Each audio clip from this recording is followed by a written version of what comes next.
Bonjour, j'espère que tout va bien. Bon, aujourd'hui, c'est le cours numéro 4 sur les fonctions trigonométriques. Donc, aujourd'hui, on va aborder le sujet que vous voyez devant vous, là, ici, là. C'est la résolution d'une équation qui contient un sinus à une variable. Donc, je vous montrerai comment résoudre une équation sinusoïdale ou sinus, avec un sinus. Donc, ça veut dire que ce genre de résolution, ben, ça va nous permettre, par exemple, de trouver les abscisses à l'origine, si on met égal à zéro, une fonction égale à zéro. Ça va nous permettre aussi de trouver la fonction à quel moment elle rencontre un nombre ou un point en particulier. Alors allons-y. Alors je vais y aller avec des exemples. C'est la meilleure façon de le faire. Alors vous avez ici, pour commencer, je vais commencer par des équations très très simples parce qu'il faut comprendre le principe. Et après ça, le moment où on a compris le principe, ce principe-là ou cette façon de faire va revenir régulièrement d'ici à la fin. Des équations, bien sûr. Alors, la première équation, c'est 2 sinus x moins 1 égale 0. Alors, on cherche pour quelle valeur de x 2 sinus x moins 1 égale 0. Quand est-ce que ça donne ça? Ça donne 0. Alors, la première étape, là ici, je vous ai donné ici les étapes. En passant, il ne faut pas juste regarder les vidéos, il faut aussi imprimer ou avoir le document pour remplir ça au fur et à mesure. C'est très important. Alors la première étape, c'est d'isoler le sinus. Alors, c'est ce que j'ai fait ici. Donc ça c'est facile, on prend le 1, plus 1, on fait plus 1 ici, plus 1 à l'autre côté. Donc ça fait 2 sinus x qui est égal à 1. C'est ça, 2 sinus x égale à 1. Et après ça, je divise par 2 de chaque côté. Donc ça fait sinus x est égal à 1 demi. Donc ça c'est la première étape, on isole le sinus x. Ici, vous lisez à la fin de la phrase, on isole aussi l'argument des sinus. Alors ça, c'est un terme mathématique en trigonométrie, c'est très important de savoir c'est quoi. Alors c'est quoi l'argument de sinus de x? C'est tout simplement ce qui est à l'intérieur ici. Dans ce cas-là, c'est x. Ça va arriver que c'est plus que ça. Ça, c'est un exemple facile. Donc c'est pour cette raison, il y a juste le x. Alors on va isoler le x. C'est ça que ça veut dire. L'argument de sinus, ça veut dire isoler ce x-là. Alors, vous avez vu l'année passée, ok, et un petit peu dans le rappel de cette année aussi, que quand on a sinus x égale quelque chose, pour isoler x, pour isoler n'importe quoi qui est à l'intérieur ici, on va faire sinus moins 1. Cette année, je l'ai appelé aussi l'arc sinus. Alors, vous pouvez, avec votre calculatrice, calculer ceci en faisant sinus moins 1 aussi. C'est la même chose. Sinus moins 1 ou l'arc sinus, c'est la même chose. La seule différence, c'est que quand on utilise l'arc sinus, ça vous donne quand même une information qui vous aider en quelque sorte. C'est que vous avez le sinus. Mais c'est quoi le sinus? Le sinus, c'est l'ordonnée.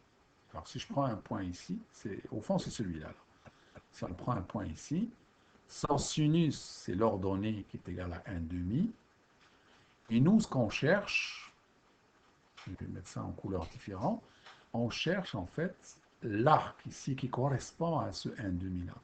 Donc c'est pour ça que ça s'appelle l'arc sinus de 1 demi.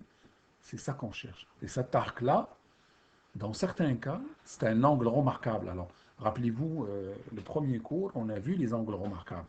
Ceux qui donnent 1 demi, il y en a aussi qui donnent racine carrée de 3 demi. Vous regardez c'est-à-dire le cercle trigonométrique dans le premier cours. Il y a 1 demi, il y a racine carrée de 3 demi, il y a racine carrée de 2 demi. Et après ça, vous rajoutez le moins. Moins 1 demi, moins racine carrée de 2 demi, moins racine carrée de 3 demi. Tous ces nombres-là, dès que vous les voyez, ce sont des angles remarquables. Donc, vous devez absolument, en général, ce qu'on vous demande, c'est-à-dire, c'est sûr et certain que si vous faites sinus moins 1 avec votre calculatrice, ça veut dire si vous faites sinus moins 1 de 1 demi, ça va vous donner cet arc-là. Mais il y a deux cas maintenant. Il y a des calculatrices qui sont programmées pour donner l'angle exact. Okay, il y a des calculatrices scientifiques sur le marché qui donnent l'angle exact. Et la majorité, là, ceux que j'ai, en tout cas ce que je connais, la majorité vont vous donner à peu près. Alors, si vous vous rappelez le premier cours, 1 demi, son arc, c'est-à-dire son sinus moins 1, qui donne 1 demi, c'est pi sur 6. Ça veut dire que cet arc-là mesure pi sur 6. Alors, il faut faire le lien. Le taureau complet mesure 2 pi, Cet arc-là qui donne 1,5 mesure pi sur 6. Voilà. Donc, c'est ça qu'on cherche. On cherche à trouver x, ok, qui va nous donner sinus égale 1,5. Maintenant, cet arc-là correspond, c'est l'angle au fond, c'est l'angle en radian. Okay, on peut le calculer en degrés, mais ce n'est pas le but du cours.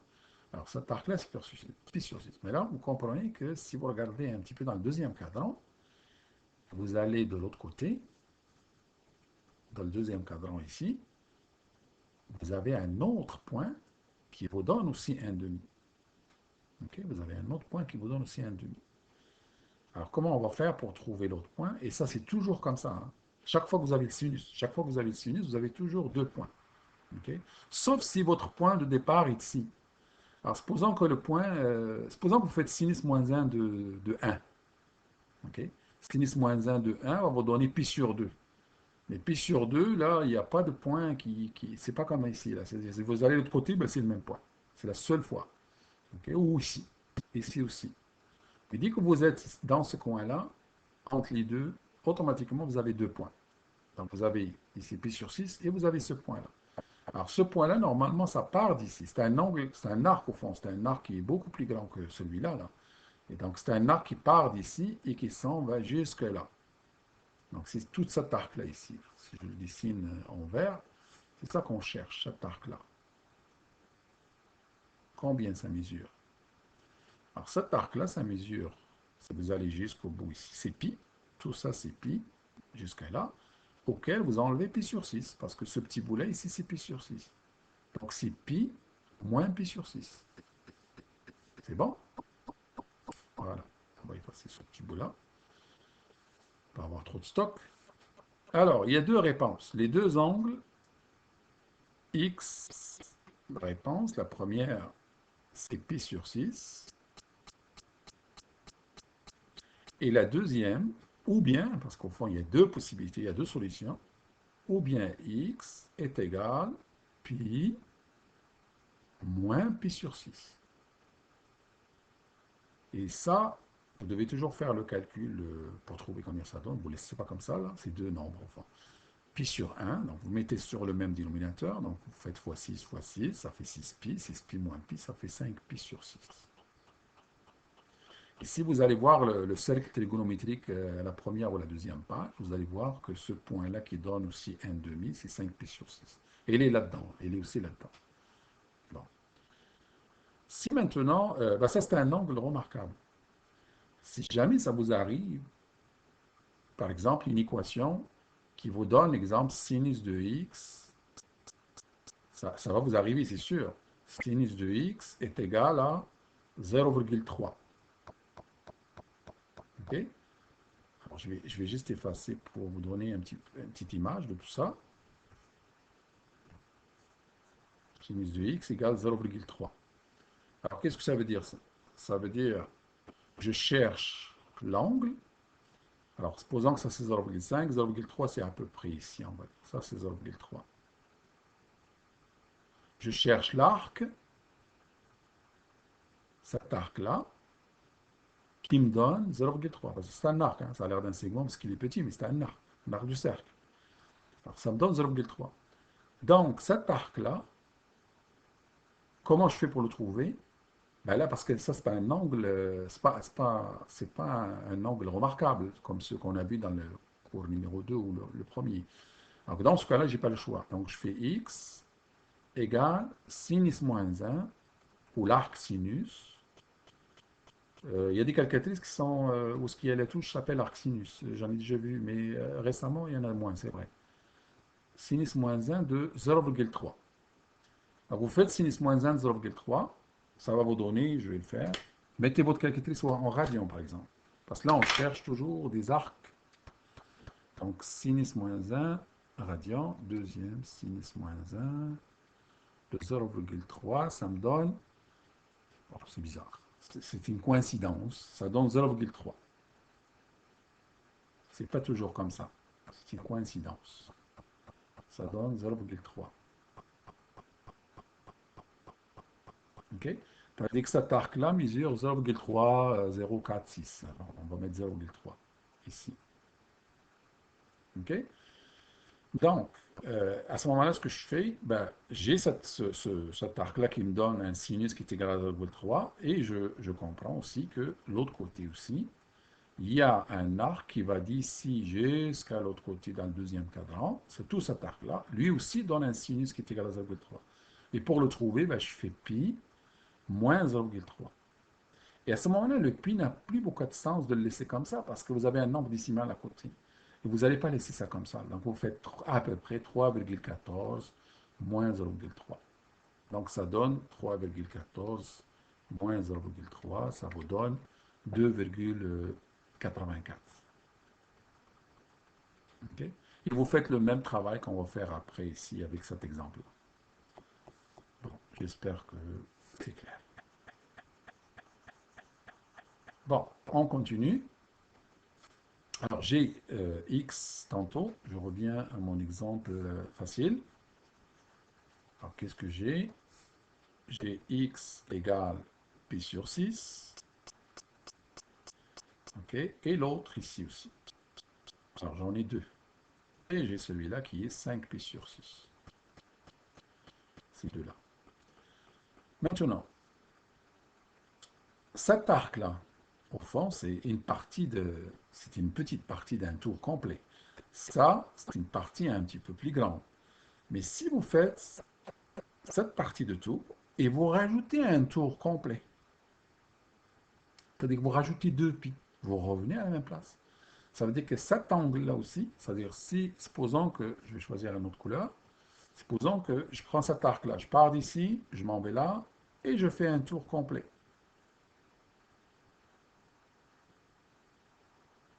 Je reviens ici, là. C'est-à-dire que je me retrouve sur un point qui va me donner aussi un demi. Si je rajoute un deuxième tour, un troisième tour, ça veut dire que je rajoute un nombre de tours entier, il faut que ce soit entier, il ne faut pas que ce soit une partie du tour.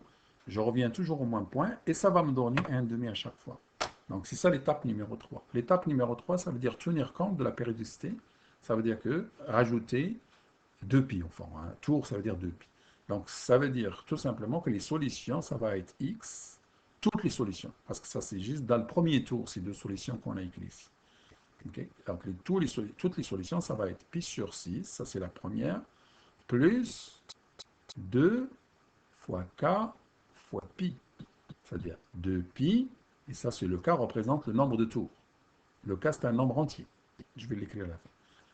Ou bien x est égal à 5 pi sur 6 plus 2 fois k fois pi. Et c'est très important que le k, vous le voyez comme un nombre qui appartient à z. Et c'est quoi les nombres z? Je ne vais pas l'écrire en détail, c'est l'ensemble des nombres entiers, positifs et négatifs. Okay, c'est comme 1, 2, 3, 4, moins 1, moins 2, moins 3, 4. Pourquoi? Parce que si vous faites un tour aussi dans le sens horaire et vous revenez à la même place, vous allez retourner à le même point et ça va donner sinus égale 1, 2. C'est bon?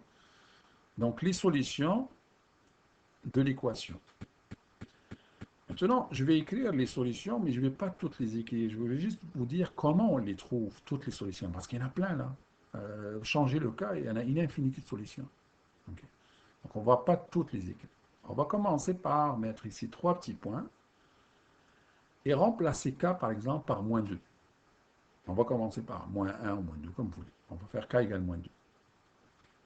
Donc, je vais m'écrire le k en haut ici. Là. J'écris le k en haut. K égale moins 2. Mais on n'est pas obligé de l'écrire quand on a un examen et on répond. Là, on peut le... C'est juste pour vous expliquer. Alors, si je remplace k par moins 2, ça va faire pi sur 6, pour ce cas-là, moins 2 pi. Pi sur 6, moins 2 pi, c'est-à-dire moins 2 fois 2. Ça fait moins 4 pi. Pi sur 6, moins 4 pi. Faites le calcul ici, là. On ne va pas le faire là. On va écrire juste la réponse finale ici. Donc, pi sur 6, moins 4 pi. Mettons ça sur le même dénominateur, ça fait 24 pi. Pi moins 24 pi, ça fait moins 23 pi sur 6. Voilà. Donc ça, c'est une solution. C'est-à-dire que cet arc-là, je ne vais pas le faire en détail ici, là, mais si vous partez d'ici, vous faites moins 23 pi sur 6 Okay. C'est-à-dire vous faites moins pi sur 6, moins pi sur 6, moins 23 fois, vous allez vous retrouver là. Okay. C'est logique parce que moins 24 pi sur 6, c'est moins 4 tours. Donc moins 23 pi sur 6, c'est juste pi sur 6 avant. C'est bon. On continue, on met k égale moins 1. K égale moins 1, ça va donner, là je ne vais pas le faire le calcul, là je vais vous donner la réponse tout de suite, moins 2 pi. Donc moins 12, ça fait moins 11. Pi sur 6.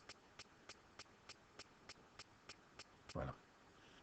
K égale 0, ben, ça va faire pi sur 6. Le premier qu'on a trouvé dans le premier tour. K égale 0, ici, K égale 0. K égale 1, rajouter 2 pi, ça veut dire rajouter 12, ça fait 13 pi sur 6. Et K égale 2, donc il faut rajouter 4 pi. 4 pi, ça fait 24, 24 pi, si vous faites x 6, là, pour le mettre en temps, ça fait 25 pi sur 6. Voilà. Mais là, il ne faut pas oublier que ça, c'est une partie des solutions.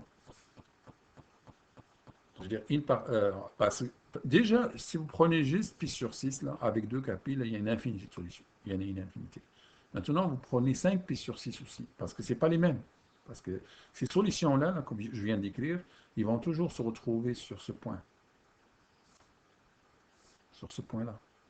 Mais là, il vous reste les autres solutions qui se trouvent ici. Donc, vous prenez 5 pi sur 3 petits points. Et là, je ne vais pas le faire, je vais faire juste quelques-uns. 5 pi sur 6 moins 4, moins 4 pi. K égale moins 2. Donc, ça fait moins 24. 5 moins 24, ça fait moins 19 pi sur 6. C'est ça. Après ça, si vous prenez k égale moins 1, donc vous faites moins 2 pi, moins 12. 5 moins 12, ça fait moins 7 pi sur 6. K égale 0, ça fait 5 pi sur 6.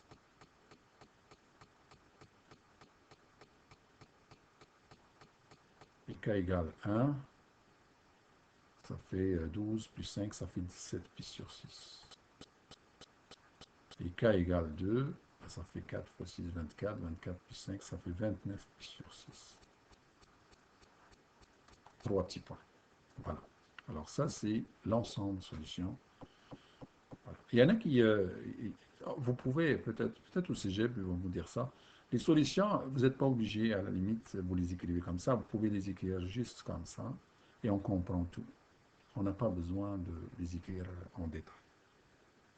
Alors là, je vais prendre un exemple un peu plus compliqué, mais si on a compris l'exemple précédent, ça devrait bien aller pour celui-là aussi. Alors, vous avez ici une équation, où est-ce que l'argument, rappelez-vous, ce terme-là à l'intérieur du sinus, ça s'appelle l'argument. Ça, c'est l'argument. L'argument du sinus. Et là, vous avez l'argument qui n'est pas x. Hein. Donc, c'est comme avec les équations, que ce soit les équations de deuxième degré ou que ce soit des équations de premier degré. Chaque fois qu'on met plus de nombres, plus de lettres, plus de termes, la technique ne change pas. Okay. On l'adapte, c'est tout. Alors, vous avez ici une fonction sinus. Alors, ça, c'est comme une fonction, c'est un graphique. On peut le dessiner sous graphique là. Alors, on cherche quand est-ce que ça égale 0. Alors, ça pourrait être une question dans un problème ou dans une question d'un cahier d'exercice où ce qu'on vous demande de trouver les zéros. Les zéros, ça veut dire l'abscisse à l'origine aussi. À ce moment-là, on va résoudre l'équation, la fonction égale 0. Okay.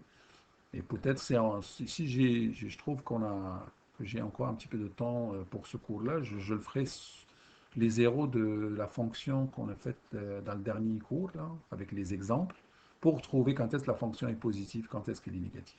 On pourrait le faire. Okay. Après celui-là.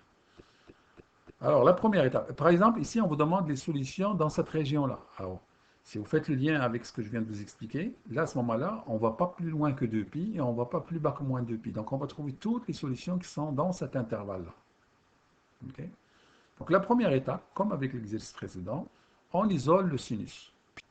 Donc, on isole le sinus, donc vous ramenez et vous prenez le plus racine carrée de 3, vous divisez par moins 2. Okay. Donc, ça va faire ici égal moins racine carrée de 3 demi. Et moins racine carrée de 3 demi, c'est un arc remarquable. Okay, c'est un angle remarquable. Alors, si vous allez, par exemple, dans le cercle trigonométrique ici, vous allez le voir. Moins racine carrée de 3 demi, il est ici. Okay? Donc ça, c'était un sinus. Hein. On est en train de résoudre encore l'équation avec sinus. Le sinus, c'est le deuxième nombre. Le cosinus, c'est le premier. Okay. Vous vous rappelez les coordonnées cosinus, sinus de l'angle. Alors, moins racine carrée de 3 demi, ça correspond à l'angle 4 pi sur 3. Okay. Ça, au début, vous avez le droit d'aller voir le cercle trigonométrique. Et à un moment donné, quand vous allez faire beaucoup d'exercices là-dedans, ça va devenir naturel. Bon. Alors, c'est dans l'autre page, je pense, c'est ça. Donc, qu'est-ce que ça veut dire? Si je fais mon dessin ici de cercle trigonométrique,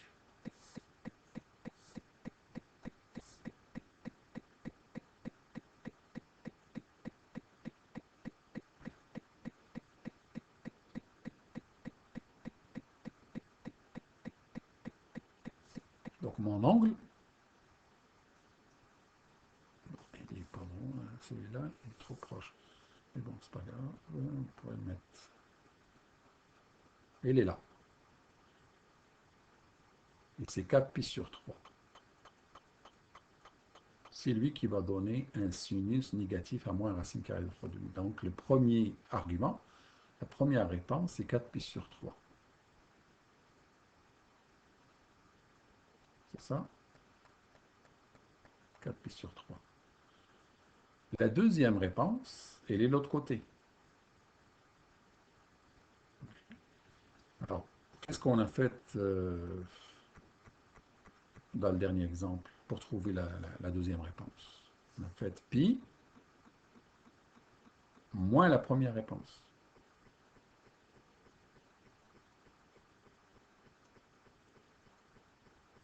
Et si vous faites ce calcul-là, pi moins la première réponse, vous mettez sur le même dénominateur, 3 moins 4, ça fait moins pi sur 3. Moins pi sur 3. Alors, j'ai effacé mon cercle trigonométrique là. Alors, si vous prenez cet angle-là, c'est 4 pi sur 3. Et celui qui fait face de l'autre côté, c'est moins pi sur 3. Avec ce calcul, avec cette formule-là, ce que ça vous a donné, ça vous a donné l'angle, mais dans le sens horaire. Et c'est moins pi sur 3. Si maintenant vous voulez, parce que 4 pi sur 3, c'est positif. Hein, c'est 4 pi sur 3, c'est positif. À partir de 0, c'est 4 pi sur 3. L'autre, on l'a donné comme ça. On l'a donné en allant dans le sens horaire, moins pi sur 3. Mais si vous prenez moins pi sur 3 et vous rajoutez 2 pi, vous allez revenir au même point, et ça va vous donner l'angle qui vient après lui dans le sens anti-horaire. Donc, que vous ayez ça, on met moins pi sur 3, ou, par exemple, si vous rajoutez 2 pi ici, on va le faire, si vous rajoutez 2 pi, ça va vous donner 6 pi, ça va vous donner 5 pi sur 3. Donc, vous avez ici 4 pi sur 3, vous avez 5 pi sur 3, et si vous rajoutez un autre pi sur 3, ça va vous donner 2 pi. C'est bon? Alors, 5 pi sur 3, c'est le même point que moins pi sur 3. C'est correct. Dans les deux cas, si quelqu'un répond 5 pi sur 3 ici, ou moins pi sur 3, c'est le même point. Voilà. Donc, on peut le laisser comme ça, moins pi sur 3. Après, ça c'est 4 pi sur 3. On isole le x de l'argument. On isole le x de l'argument. Alors, je ne vais pas m'occuper maintenant de la période, parce que la période, vous allez comprendre quelque chose après. Okay. Alors, je isole le x ici. Donc, je fais divisé par 2, divisé par 2. Donc, ça fait x moins pi sur 6 est égal, si je divise par 2, là, si je divise ici par 2, je multiplie le dénominateur ici par 2. Donc, ça fait 4 pi sur 6. 4 pi sur 6, puisque vous avez un 2 en haut, parce que le 4, c'est 2 fois 2. Et en bas, vous avez un 2. Vous pouvez simplifier par votre 2. Ça vous reste ici 2 pi sur 3. Ça fait le là, vous allez voir, c'est ça. Après ça, vous isolez votre x, c'est ce que vous dit. X plus pi sur... Vous rajoutez pi sur 6 là, et vous rajoutez pi sur 6 là, ça fait 2 pi sur 3. 2 pi sur 3 plus pi sur 6. Et si vous les mettez sur le même dénominateur, fois 2 ici, okay, ça fait 4 pi plus pi, ça fait 5 pi sur 6. Donc, x, c'est ça. X, le premier x, c'est 5 pi sur 6. On fait la même chose pour le deuxième. Donc, on isole le x, donc ça fait x moins pi sur 6 est égal moins pi sur 3 divisé par 2. Ça fait moins pi sur 6. Parce que je prends le 2, je mets fois 3 ici.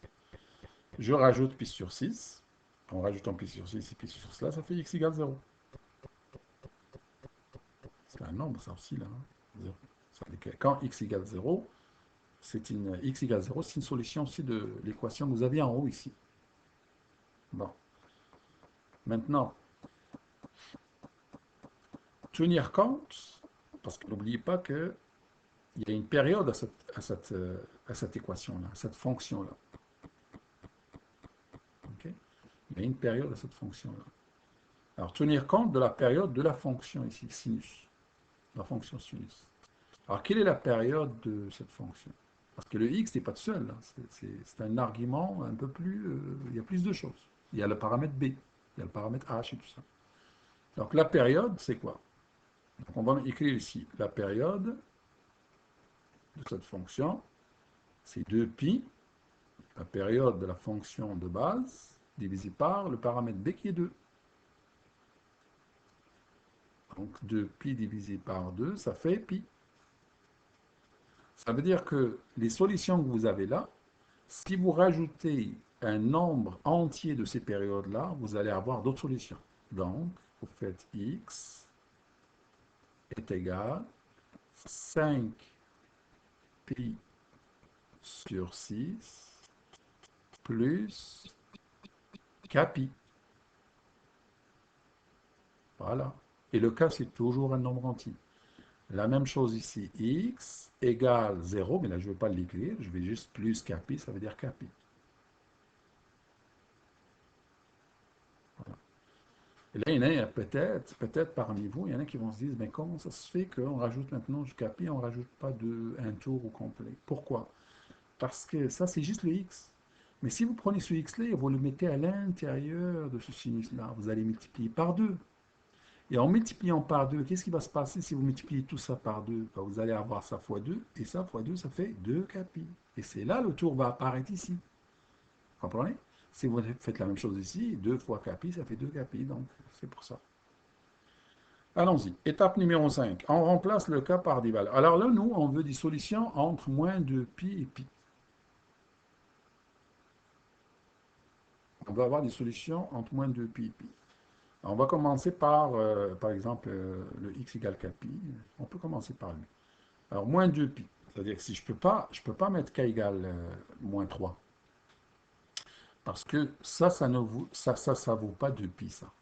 Alors, si vous mettez ici moins 3, ça vaut pas pi, ça.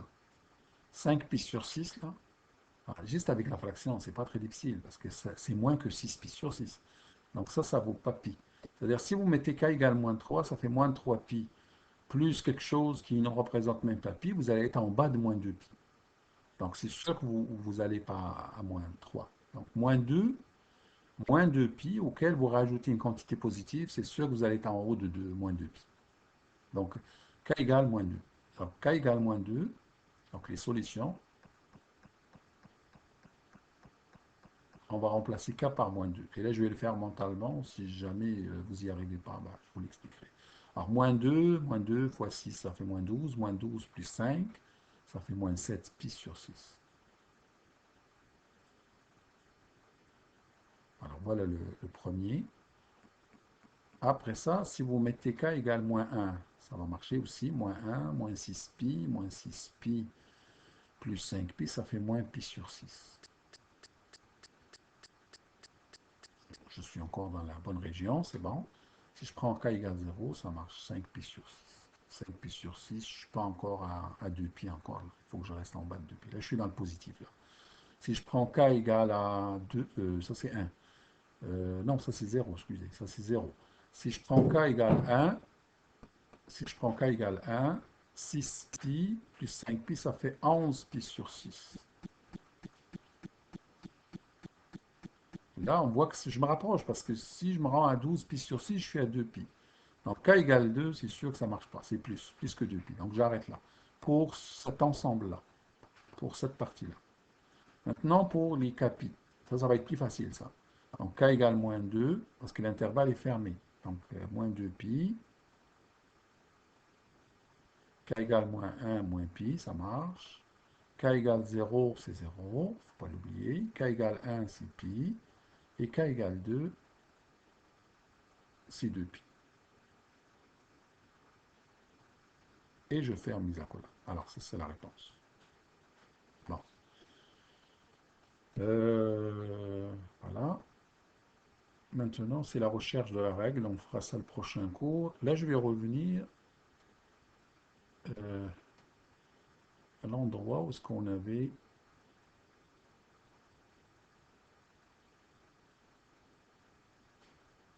Ok. Ça, c'est le cours numéro... Ok, parce que les cours sont séparés. Voilà. Ok, je vais aller en bas complètement.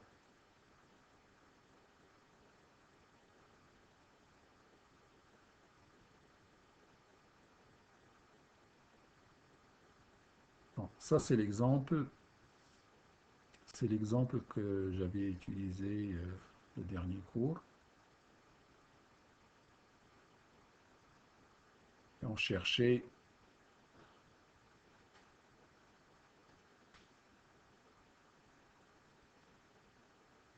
c'est ça, cet exemple-là, on cherchait quand est-ce que la fonction est positive.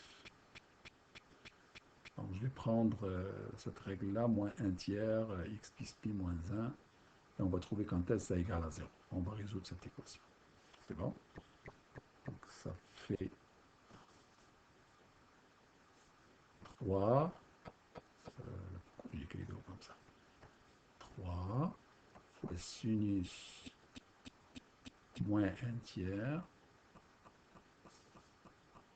c'était,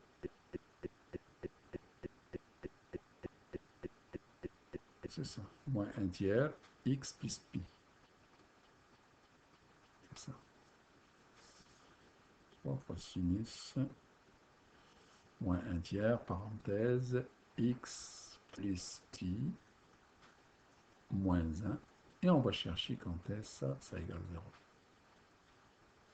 C'est ça. Donc, la première, bah, ici on peut, comme on a dit, on peut sortir le moins et le mettre à l'extérieur, si vous voulez.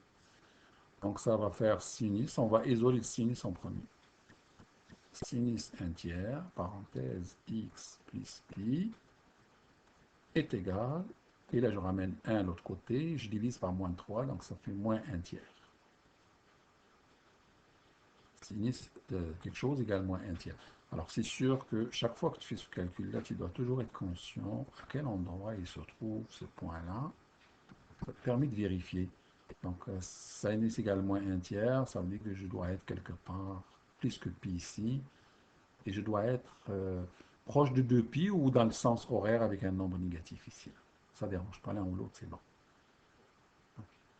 Alors, dans ce cas-là, vous voyez que moins 1 tiers, ce n'est pas un angle remarquable. Ce n'est pas un demi, ce n'est pas racine carrée de 2 sur 2, ce n'est pas racine carrée de 3 sur 2. Donc là, tu n'as pas le choix de prendre ta calculatrice et de faire sinus moins 1 de moins 1 tiers.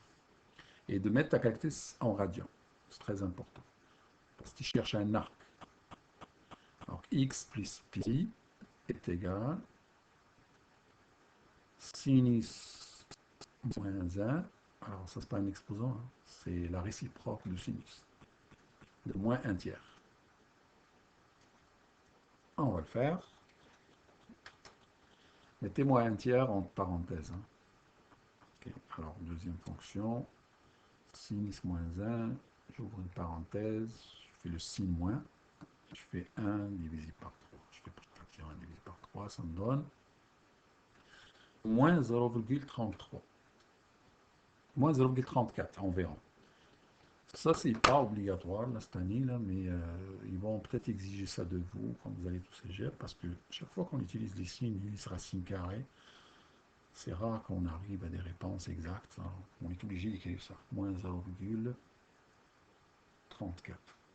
Voilà. Ne soyez pas surpris quand vous trouvez des radians petits, parce que moins 0,34, puisque c'est un angle négatif, là, ça représente le sens anti-horaire ici. Là. Donc, si vous prenez moins pi sur 6 et vous le calculez moins pi sur 6, là, c'est moins 3,14 divisé par 6. Ça fait moins 0,5 quelque chose. Donc, c'est normal que ça vous donne des réponses comme ça. Quand c'est pas des angles exacts, là, c'est normal que ça vous donne ça. Donc, moins 0,34, c'est ça. Donc, maintenant, si vous voulez savoir, moins 0,34, pourquoi je sais que c'est à peu près ici? Parce que je sais ces coins-là, combien ils valent. C'est très important de savoir tous les coins-là. C'est 0, et ça, c'est moins pi sur 2, dans le sens horaire. Et moins pi sur 2, c'est moins 3,14 divisé par 2. Et si vous faites moins 3,14 divisé par 2, ça fait moins 1, environ moins 1,57, quelque chose comme ça. Alors, moins 1,54, c'est pour cette raison, moins 0,34, c'est à peu près là. Donc ça, c'est la première réponse. Alors, un tiers, ça c'est l'argument. Hein. On a isolé l'argument. Un tiers, parenthèse, x plus pi, ça donne environ moins 0,34. Et là, il ne faut pas oublier l'autre, qui est de l'autre côté. Et comment on fait pour le trouver? On ne se casse pas la tête. Rappelez-vous ce qu'on a fait. Pi moins celui-là. Donc, un tiers, et vous allez voir que ça a du sens. Plus pi est égal pi moins la réponse, ça va faire moins moins 0,34. C'est ça? Alors, ça va faire pi plus 0,34. Alors, vous voyez, ça marche. Si vous partez d'ici, vous faites pi, et vous rajoutez un petit arc qui ressemble à lui, 0,34, vous tombez au même niveau. Hein? Donc, 6 pi plus 0,34. Voilà. Ce qui donne, là, par exemple, ici, quand on a pi avec un nombre décimal, ça ne sert à rien de garder pi. Alors, on fait 3,14 environ, donc on fait environ ici, 3,14 plus 0,34. Alors, ça donne 3,14 plus 0,34 donne 3,48. 3,48. Vous avez les deux réponses. Voilà. Maintenant, il faut isoler x dans les deux. Alors ici, il faut faire x3 et enlever pi. Donc je vous donne la réponse tout de suite. Donc ça fait moins 0,34. Ah, écoutez, je vais l'écrire, c'est pas grave, c'est pas long. Moins 0,34 fois 3 plus moins pi, excusez, moins pi.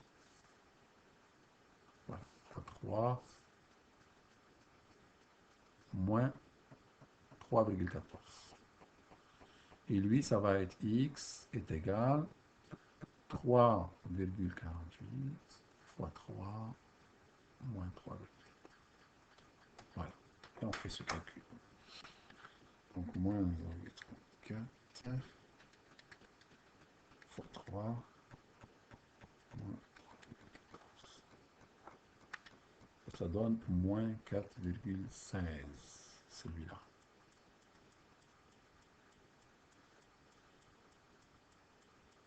Moins 4. C'est pas évident la tablette. 16. Ici, ça donne 3,48 fois 3. Ça donne 7,3.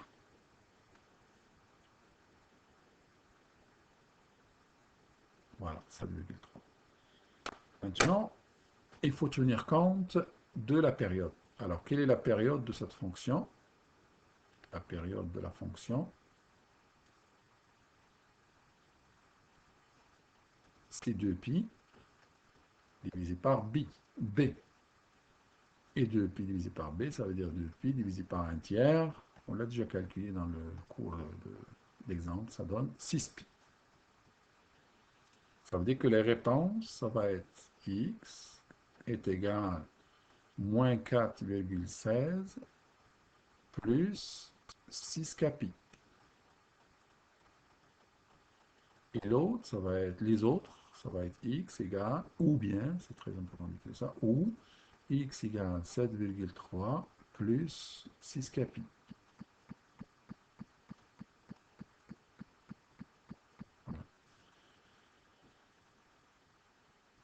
C'est ça.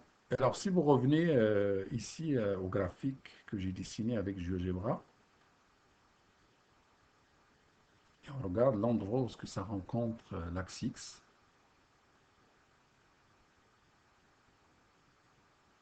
Par exemple, si on prend un point comme ça,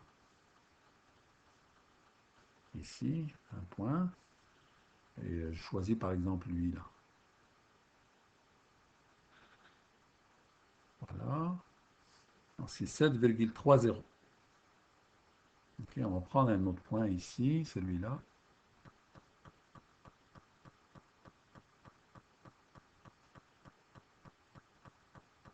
Ah, pourquoi il a enlevé le point? Voilà. 14,690. On prend un point dans le négatif. Moins 4,16. Alors, si vous venez ici, moins 4,16. Ça veut dire quand x égale moins 4,16, votre y vaut 0. OK. Après ça, vous avez, j'aurais dû me rappeler, c'est un peu plus long que GeoGebra séparément.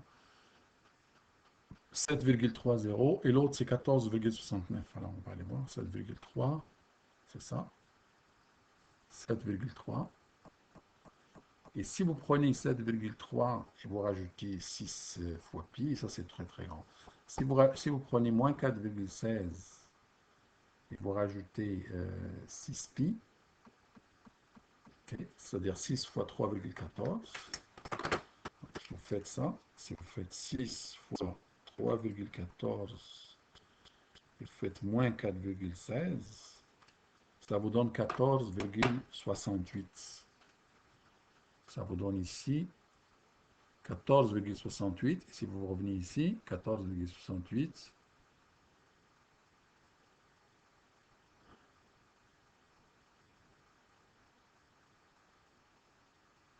C'est ce point-là, 14,68, 69. Bon, 0. Alors, vous voyez que ça marche. Bon, alors, si je reviens en arrière, qu'est-ce qui est demandé? Là, résolution d'une inéquation. Alors ça, on va faire les inéquations le prochain cours. Parce que là, c'est 44 minutes là, que j'ai enregistré, c'est assez. Là, il faut juste aller voir, on cherche de la règle. Et là, vous avez ici chercher les équations de 288 à 292. Okay? C'est sûr que vous aurez peut-être des questions avec les inéquations et les règles, mais si vous cherchez des équations, ça va vous permettre de pratiquer. Vous avez le corrigé aussi sur Team, alors ça va vous aider. Bon, ben, je vous souhaite bon travail et à un prochain cours. Allez, bye bye.